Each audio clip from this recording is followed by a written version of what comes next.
Hello everyone. In this video, I'll guide you through how to fix lag in Rivals on Roblox for smoother gameplay and better performance.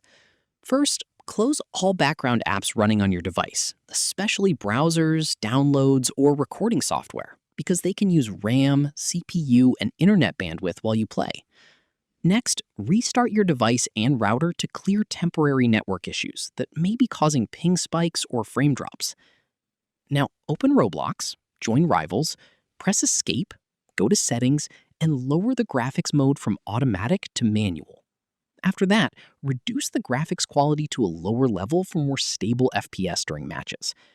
If you're on PC, make sure your graphics drivers are updated and enable high performance mode in your Windows power settings.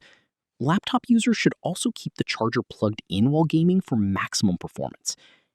You should also use a stable Wi-Fi connection or Ethernet cable if possible, because weak internet is one of the biggest causes of lag in Rivals.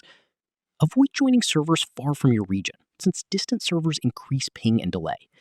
If the game still feels slow, clear the Roblox cache or reinstall Roblox completely to remove corrupted files. Finally, make sure no updates are downloading in the background while playing.